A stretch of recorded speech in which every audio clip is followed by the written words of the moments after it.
Beleza, galera? Mais um vídeo aqui no canal Depois do 90. Vai deixando seu like e vai se inscrevendo.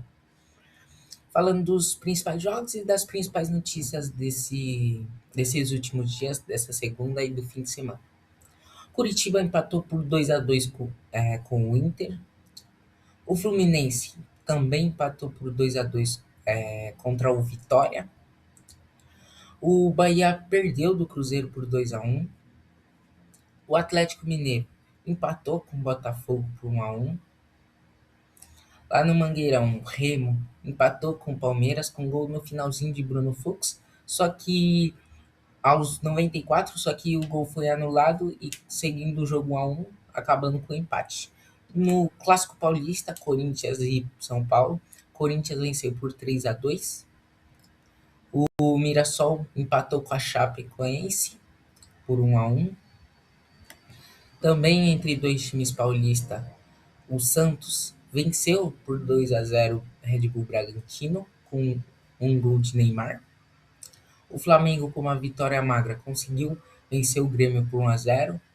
E o Vasco venceu o Atlético Paranaense por 1-0.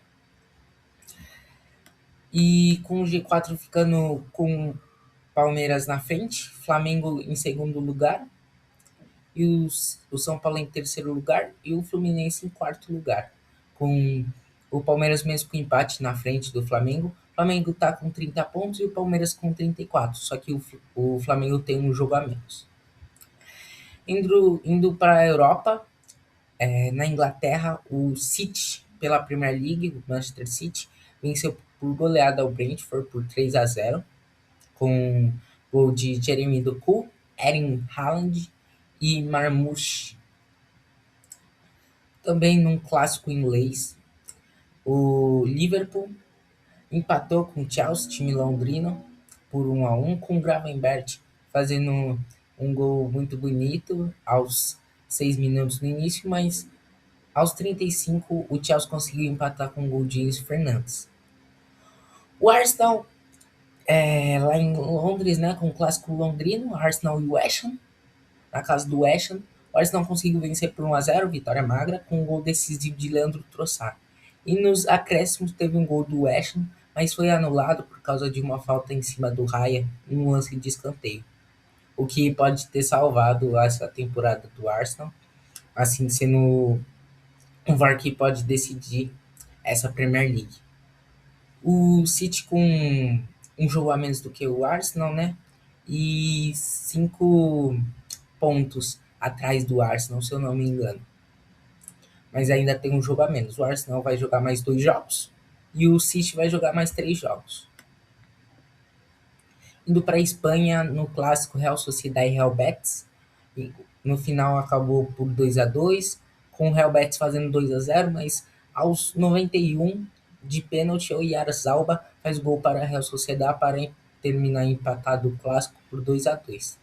Também em outro clássico, no El Clásico, um dos clássicos mais famosos do mundo, o Barcelona consolidou sua vitória por 2-0, com 2 gols no primeiro tempo, de Rashford e Ferran Torres, com o Barcelona jogando melhor do que o Real Madrid. O Real Madrid não conseguiu jogar bem, não criou tantas oportunidades, e as poucas que criou não aproveitou. Com o Barcelona, sim, conquistando a La Liga pela 29ª vez, conseguindo, após uma vitória no El Clásico, na sua casa, o Camp Nou, e já levantando a taça. Indo para a Itália, a Série A italiana, o Milan perdeu do Atalanta por 3-2, fazendo um gol aos 94, tomando 3-0, né, mas fez um gol aos 88 e aos 94, mas não foi bastante para tentar empatar e acabaram perdendo por 3-2. O Galatasaray venceu do Antalyaspor, acho que fala assim, por 4-2, e consolidou a vitória do campeonato turco, com vencendo os seus rivais Besiktas, Fenerbahçe. Indo para as notícias, o PSG lançou sua nova camisa para a temporada 26-27. Eu, em particular, com esse fecho de com um retângulo assim de vermelho e com duas listras em branco e o resto da camisa azul. Eu particularmente não gostei muito, né? O escudo e a logo assim centralizados no meio não me agradam muito, não. Fala aí o que vocês acharam, se ficou bonito ou vocês também não gostaram. Na pré-lista da seleção havia uma dúvida, havia se o Estevão ia para a Copa, né? Se dava tempo de ele recuperar, mas o Estevão fica fora da pré-lista. O ponta-direita do Chelsea não foi relacionado pelo técnico Ancelotti para a Copa por causa de uma lesão muscular na coxa direita e não iria se recuperar.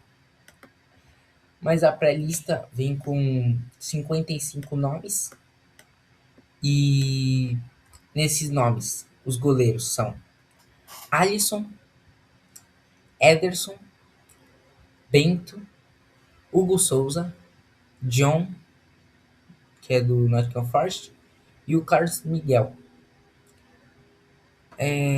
Nos defensores são Marquinhos, Thiago Silva, Gabriel Magalhães, Bremer, Léo Pereira, Ibanez, Alexandro, hum, Alexandro, Fabrício Bruno, Beraldo, Vitor Reis, Murilo, os zagueiros. Já os laterais direitos são Wesley, Danilo, Pedro Henrique e Vitinho. Os laterais esquerdos são Alexandro, Douglas Santos, Luciano Juba, Caio Henrique, Kaique Bruno e Carlos Augusto. E os volantes que também estão na pré-lista são o Casemiro, Bruno Guimarães, Fabinho, Andrei Santos, Danilo, do Botafogo, Gabriel Sara, João Gomes, Andreas Pereira e Gerson. E já os meias centrais, né, são os meias centrais, são o Joelinton, Paquetá e o Matheus Pereira. Já no ataque, temos Vini Júnior, Neymar, Igor Jesus, Rafinha, Matheus Cunha, Luiz Henrique, Gabriel Martinelli, João Pedro, o Endrick, Ryan, Anthony, Igor Thiago, Pedro, Richarlison e o Caio Jorge. Então, esses são os da pré-lista. Lembrando que esses são 55 jogadores da pré-lista que se mandar mais ou menos uma semana antes da convocação oficial. E a convocação oficial contará, né, com 26 jogadores. Então, essas foram as notícias, os jogos. Eu espero que vocês tenham gostado do vídeo. Tchau, tchau. Falou.